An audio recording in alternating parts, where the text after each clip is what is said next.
tardes. Bienvenido, doctor Merck. Adelante, lo escuchamos.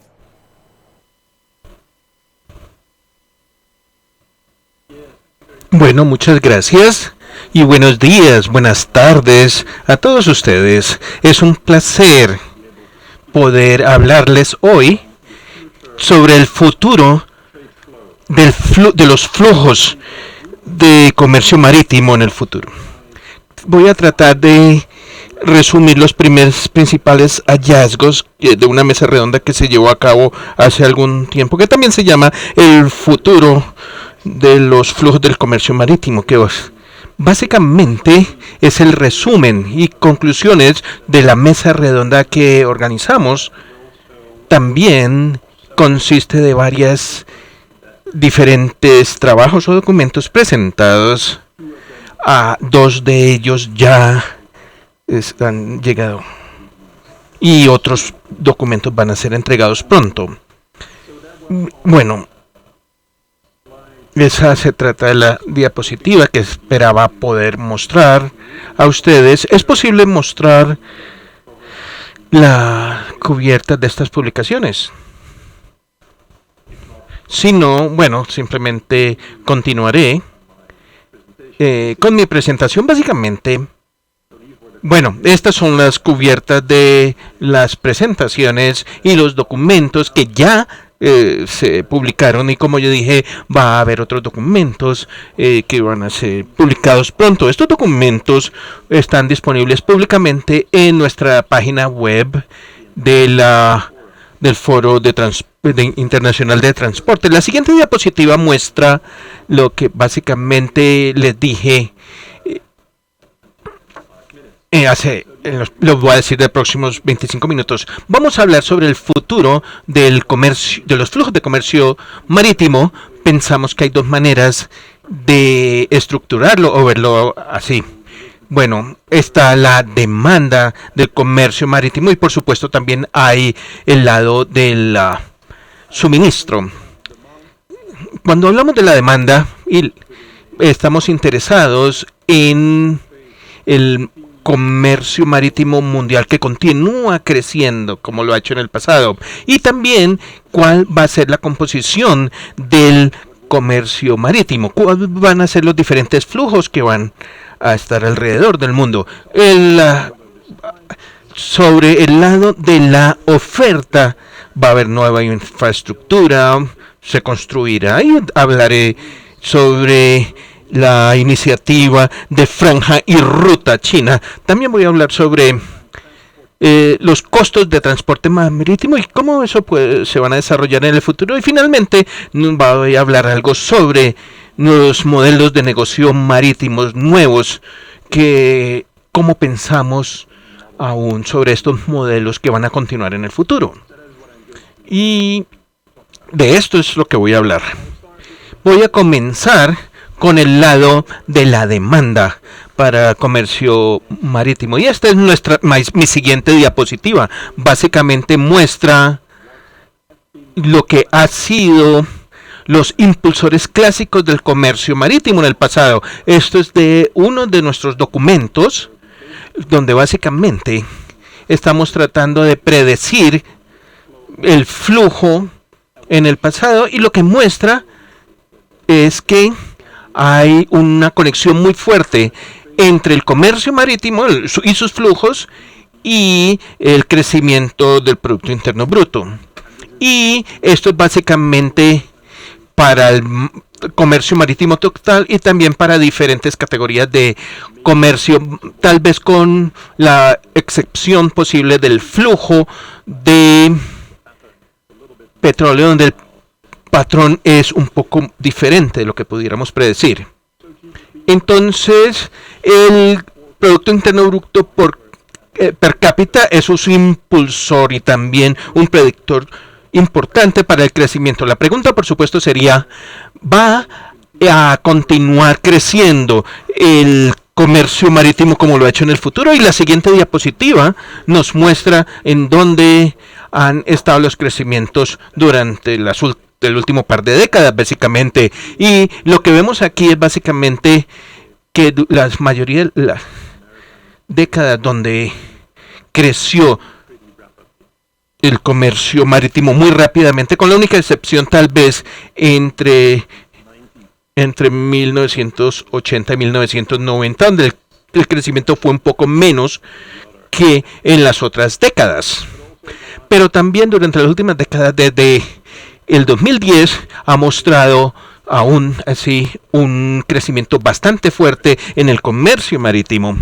Bueno, la pregunta por supuesto se trata de si este crecimiento va a continuar, y eso nos lleva por supuesto a la pregunta de si el impacto que estamos viendo ahora, la crisis en la cual nos encontramos en este momento, está relacionada con el coronavirus. La siguiente diapositiva muestra ideas sobre esto. Por supuesto, lo que estamos viendo puede tener un impacto en la manera como nosotros consumimos o cambiamos nuestra percepción de lo que es necesario consumir. Hemos visto en el pasado que los choques macroeconómicos pueden cambiar la percepción del riesgo y el comportamiento financiero de la gente. Y lo que muy probablemente veamos sean cambios que se van a dar en línea con cosas que ya están sucediendo. Y por supuesto, una gran parte de la población ha estado en algún tipo de encierro que ha forzado, y esto muy probablemente tenga un impacto, no solamente temporalmente, pero puede de hecho tener un impacto estructural. ¿Y qué hemos aprendido cuando estuvimos en esta situación de encierro? Bueno, la siguiente diapositiva muestra algunas de los cambios que se han dado durante el encierro, cambios en consumo. Y esto es una imagen, digamos, los cambios en consumo durante el encierro en Dinamarca, pero se han hecho estudios similares en otros países. Por supuesto, no es sorprendente, pero hay muchos gastos que muestran una reducción en gastos de capital. La siguiente diapositiva muestra de una manera diferente la estructura viendo de diferentes categorías de consumo. Y la pregunta aquí por supuesto es ¿qué cambios en consumo van a perdurar? Y por supuesto esto no es una pregunta de que yo pueda contestar. Esto es algo que va a cambiar, digamos, la imagen del comercio marítimo y los flujos que se esperarían. Hay otro elemento que está en mi siguiente diapositiva, que básicamente habla sobre la interdependencia. Muchos países han visto que en lo que tiene que ver con COVID-19, digamos, hay equipos necesarios para suministros médicos, o la producción de mascarillas, etcétera. La imagen muestra cifras de un estudio que hicieron mis colegas en la OCDE. Para muchos de estos, digamos, productos estratégicos, hay unos pocos países que de hecho se han especializado en esto. Hay una alta concentración de alta especialización al mismo tiempo. Y en diferentes países están especializados en diferentes productos COVID-19. Ningún país, de hecho, es completamente autosuficiente. Algunos países tal vez se especializan en equipos médicos, otros en mascarillas y otros productos. Entonces, por supuesto, el desafío fue durante esta crisis, ¿cuáles son los países más efectivos exportando durante esta pandemia? Y esto nos deja con, digamos, una idea de cómo lidiar con esta interdependencia, que es por supuesto son consecuencias del comercio marítimo. Y la siguiente diapositiva trata de expresar lo que podría pasar con la localización de la producción. Y la idea, por supuesto, siempre ha sido que hay mucho mérito en la diversificación. Diferentes países tienen diferentes especializaciones y los que se han especializado y que están mejores equipados en determinado producto. Por supuesto, esto funciona si el choque al sistema no es global, digamos, si sean específicos a país, pero esto es más difícil si muchos países de hecho están teniendo los mismos problemas o el mismo choque al mismo tiempo. Y aquí me refiero al trabajo de mis colegas. La idea es que si las cadenas de valor global fuesen a ser cortadas para reducir los riesgos y aumentar la resiliencia, de hecho podrían haber ganancias en eficiencia. Aquí hay un dilema que los políticos y los hacedores de política están encarando. ¿Cuáles son los principales proveedores y también rivales? Entonces usamos muchas declaraciones políticas, escuchamos sobre soberanía industrial, también producción localizada de productos y también, por supuesto, de hecho, lo hemos visto en nuestro tema de hoy, en la descripción de los flujos de comercio marítimo. Mucha pregunta es, ¿qué tipos de flujos vamos a ver? Y en la siguiente diapositiva, de hecho, si vemos en el pasado, mirando hacia atrás, digamos, la declinación de la importancia en los combustibles fósiles. Por supuesto, hay mucho transporte de petróleo, de carbón, y estos son productos de primera necesidad que son transportados por barco. Pero si vemos hacia atrás, en los años 70, por ejemplo, los petróleo y sus derivados eran básicamente parte del total de los flujos. En este momento no es mucho menos. De hecho, lo que vemos en esta imagen es cerca de un 20%. Y hay algunos otros combustibles fósiles y a medida que tratamos de comprometernos en implementar diferentes metas climáticas, podemos esperar que los flujos en combustibles fósiles decline aún más. Va a haber menos transporte de petróleo, menos transporte de carbón, y estos son los escenarios para los flujos futuros de comercio marítimo.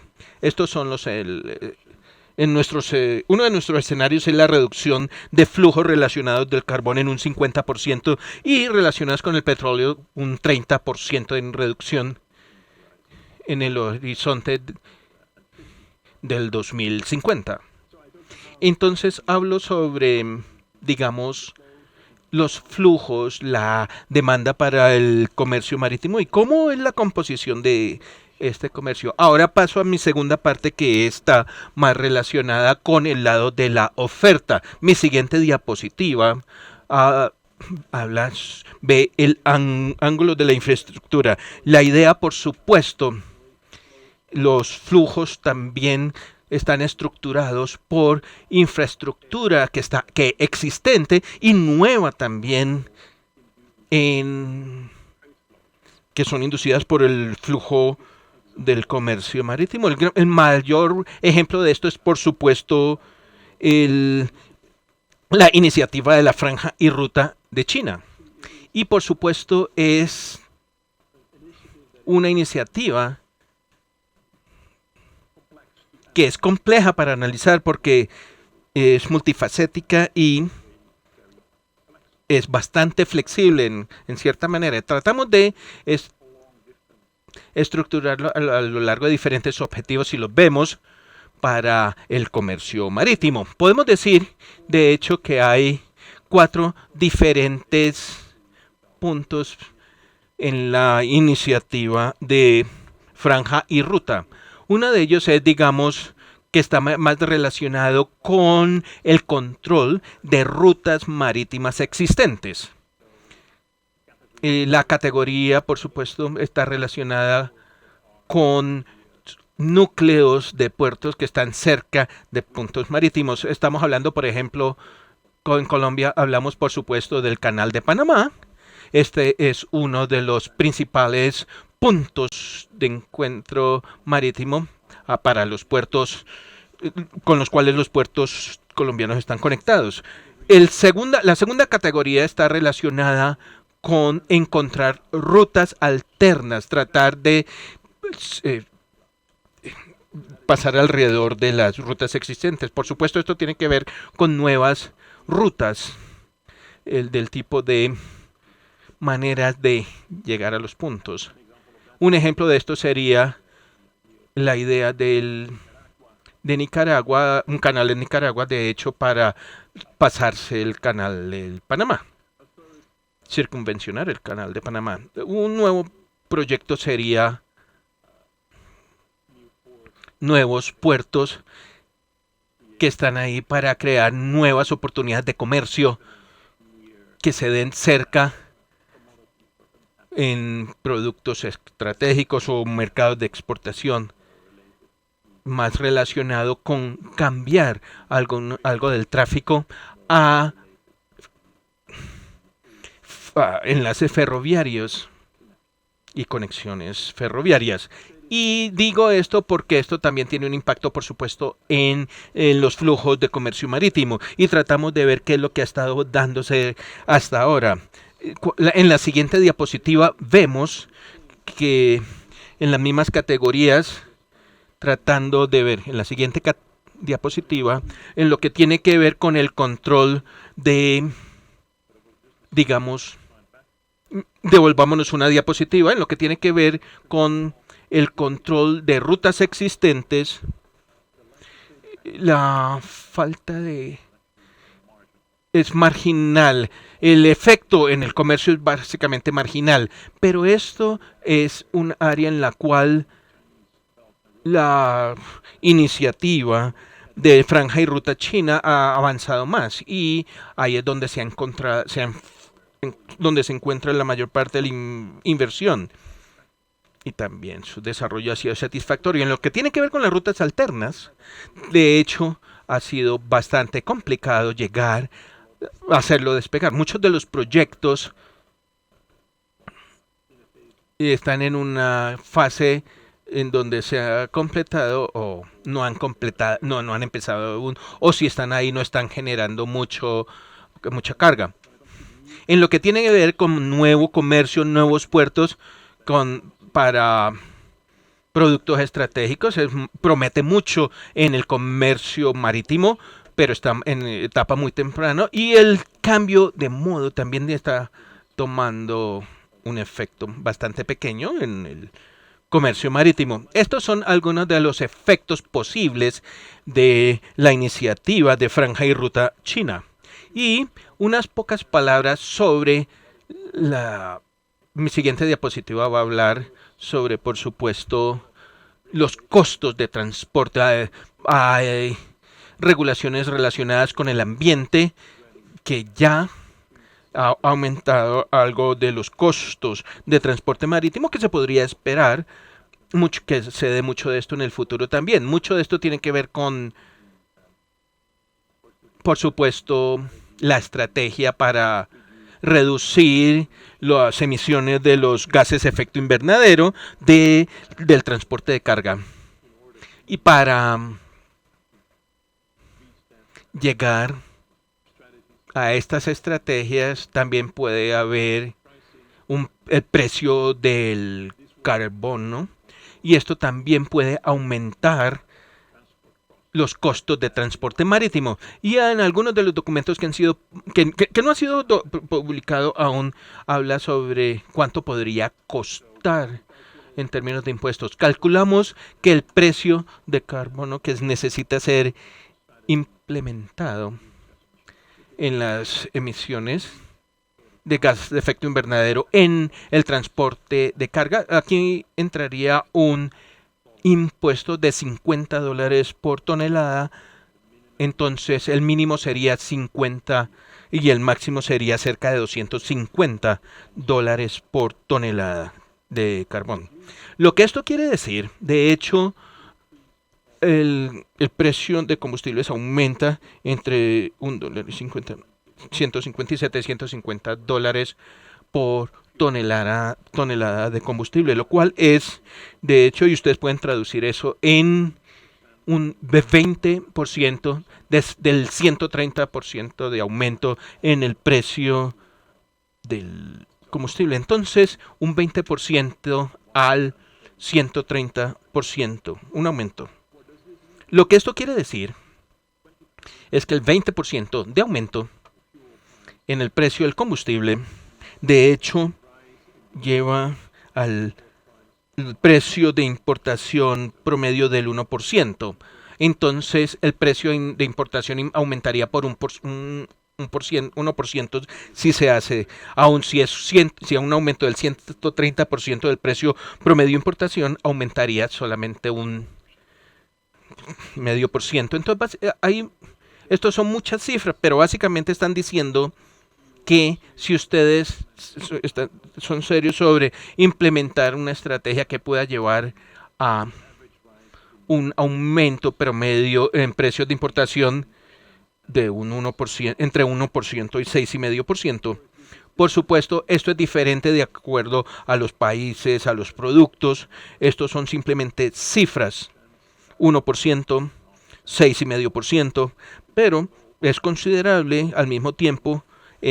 No es de una magnitud que cambiaría por completo mucho de los flujos de carga. Muchos de los estudios que hemos visto demuestran que de hecho van a haber reducciones pequeñas en los volúmenes de comercio.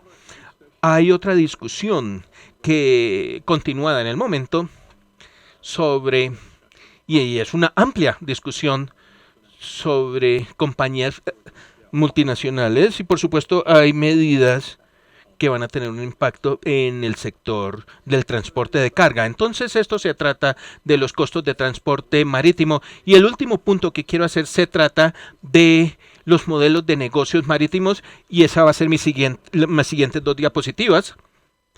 Bueno, esto es particularmente relevante en donde hemos nosotros visto en transporte de carga el modelo dominante ha sido básicamente grande, es hermoso.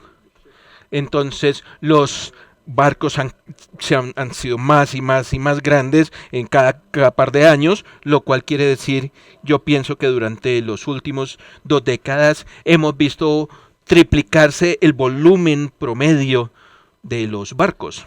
Y no solamente lo que los barcos han crecido en tamaño, sino también las compañías. Y esa es mi siguiente diapositiva, que muestra la concentración del sector de transatlánticos. Hace 50 años, las principales 4 compañías representaban menos del 20% del mercado.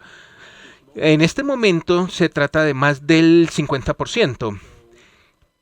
Básicamente, si ven ustedes, los 10 principales transportadores representan casi todo el mercado de transporte de contenedores mundial. Lo que también vemos en alianzas en las cuales ellos coordinan muchas de diferentes cosas, lo cual quiere decir que muchos clientes, de hecho, en este momento escogen entre 3 diferentes ofertas que también se parecen entre sí mucho.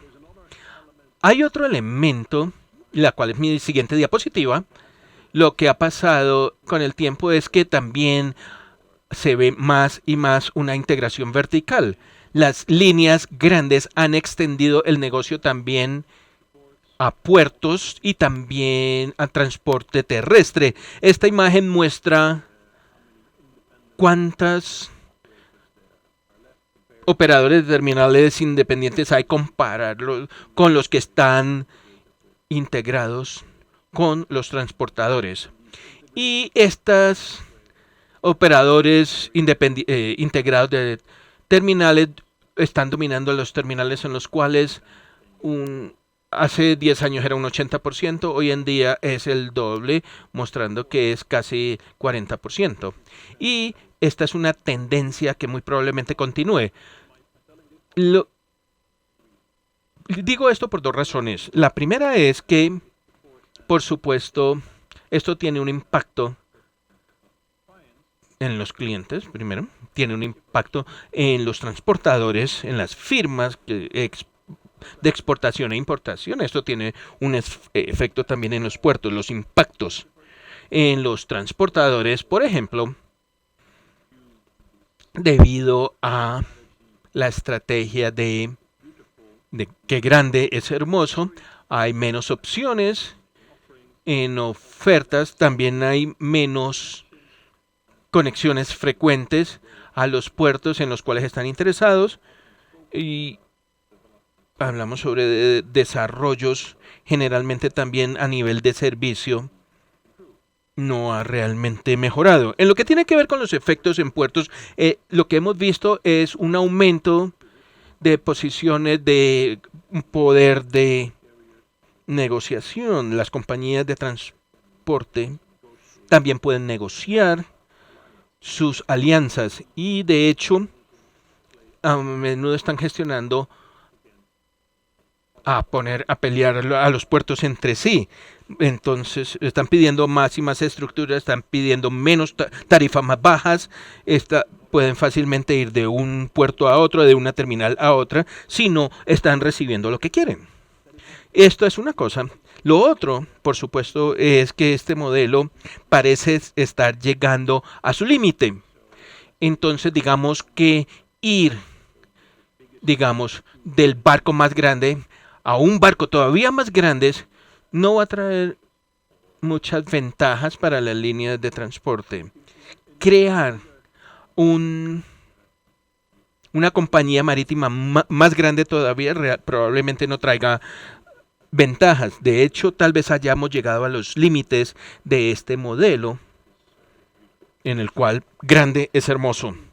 Esto me trae a mi última diapositiva, la cual básicamente es una imagen que les mostré antes, porque por supuesto se ha desarrollado más información en estas publicaciones que la información que yo les acabo de dar. Si trato de resumir lo que les he dicho en corto, he tratado de hablar sobre el futuro de los flujos de comercio marítimo. Si vemos desde el lado de la oferta y de la demanda, en la oferta vemos que hay una competencia que va probablemente a continuar, pero nos podríamos preguntar si esto va a sostener el crecimiento, considerando todas las cosas que han pasado durante los últimos meses que podrían acelerar algunas de las tendencias existentes, tal vez un consumo más virtual, tal vez más regionalización de la cadena de abastecimiento. También la composición de estos flujos podría, por supuesto, ser diferente que antes, en donde estamos muy seguros que va a haber menos transporte de combustibles fósiles en el futuro. En el lado de la oferta tenemos infraestructuras nuevas. La iniciativa de la Franja y la Ruta de China ciertamente continúan y por supuesto esto conlleva a diferentes clases de flujos de comercio marítimo. Básicamente puede aumentar el rol que va a tener, y esto va a tener un impacto limitado en los flujos de comercio y tal vez hayamos llegado a los límites de ciertos modelos de negocios en el sector marítimo, lo cual hace que sea difícil tener más reducciones en costos para el transporte marítimo. Y me detengo aquí, me encantaría tener preguntas si ustedes tienen alguna. Gracias al doctor Merck por su conferencia. Le doy la palabra a la doctora Carolina Herrera para sus preguntas y conclusiones. Adelante, doctora, la escuchamos.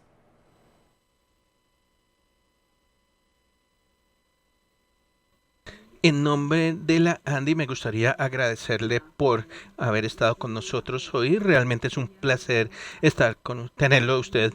Yo lo sigo a usted en Twitter. Siempre encuentro algo interesante en sus comentarios. Es muy agradable escucharlo y tenerlo a usted aquí en vivo. Yo tengo una pregunta para usted sobre las conclusiones de la Mesa Redonda 178 y se trata de la iniciativa de Franja y Ruta China. ¿Cómo va a afectar el flujo de comercio marítimo y también en Latinoamérica? ¿Cómo va a afectar esto en la planificación de estrategia para el desarrollo de puertos en nuestro sector privado y también en el sector público, el gobierno? ¿Cómo lo va a impactar? Bueno, esa es una muy buena pregunta. Por supuesto, también es una pregunta muy difícil para contestar. No estoy muy seguro de qué tanto tiempo pueda yo tener para contestar eso. Yo pienso que si ustedes ven a Latinoamérica hay diferentes maneras de ver a Latinoamérica. Por supuesto, lo que estoy tratando de hacer es categorizar, digamos, las diferentes iniciativas, los diferentes proyectos relacionados con la iniciativa de la Franja y Ruta China. Al mismo tiempo, la iniciativa de Franja y Ruta quiere controlar infraestructura existente y rutas existentes marítimas, pero también quiere, de hecho, hacer nuevas rutas, nueva infraestructura que podría cambiar estas rutas. Entonces, si ustedes piensan, digamos, sobre el canal de Nicaragua, que sería una alternativa para el canal de Panamá, por supuesto, esto tendría un impacto en los puertos colombianos y por supuesto están más cercanos al canal de Panamá. En cierta manera también funcionaría como, digamos, algunos puertos funcionarían como núcleos relacionados con el canal. Entonces el canal de Nicaragua sería una realidad que cambiaría, digamos, las perspectivas para algunos de los puertos. Y hay, por supuesto, otra pregunta relacionada, digamos, con la inversión extranjera y la inversión china en infraestructura, en donde la discusión Europa está ahora. Esto les da, digamos, más inversión y al mismo tiempo los puertos podrían ser considerados infraestructura crítica. Y esto podría querer decir no solamente, digamos, infraestructura, también infraestructura que podría ir más allá. Y esto es particularmente en el caso de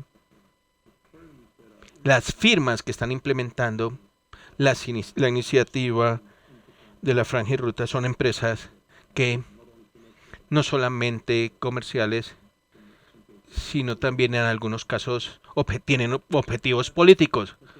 Digamos, esto nos da una perspectiva diferente, una vista diferente de la inversión china en infraestructura.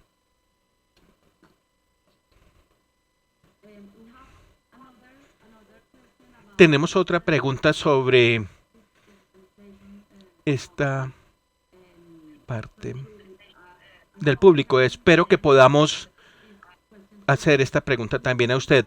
En términos de la digitalización, ¿cuál es la importancia de tener sistemas abiertos y armonizados y la operabilidad entre diferentes sistemas, del punto de vista regulatorio? Esto es un asunto importante aquí. Es algo en lo cual tenemos que trabajar. Sí, ciertamente, lo que hemos visto es un punto que hay mucho hay eficiencias potenciales aún para ser alcanzadas mediante un mejor intercambio de información. Todo esto aún está incompleto, pero por supuesto la digitalización puede ayudar con ello. Y si ustedes tienen estándares para asegurar que los sistemas puedan hablar entre sí, por supuesto, esto sería una gran ventaja para muchos de los diferentes actores. Mejores flujos, mejor coordinación en la cadena de abastecimiento.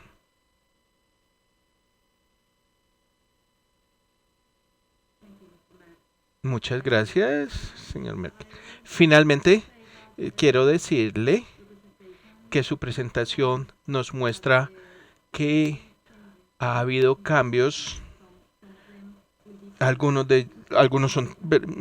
van a ser permanentes. La organización de la cadena de abastecimiento, los riesgos aumentados, organización que aumenta costos y reduce el riesgo.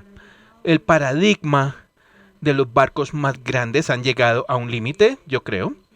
Los barcos tal vez no van a seguir creciendo o ser tan grandes como ahora. Y realmente tenemos un gran desafío en este sector marítimo. Pienso que con esto terminamos. El señor Merck, muchas gracias de nuevo por haber estado con nosotros hoy. Espero que esta no vaya a ser la última vez que podamos compartir con usted este tipo de charlas y tenerlo a usted como un orador clave. Muchas gracias. Gracias a ustedes y que tengan muy feliz.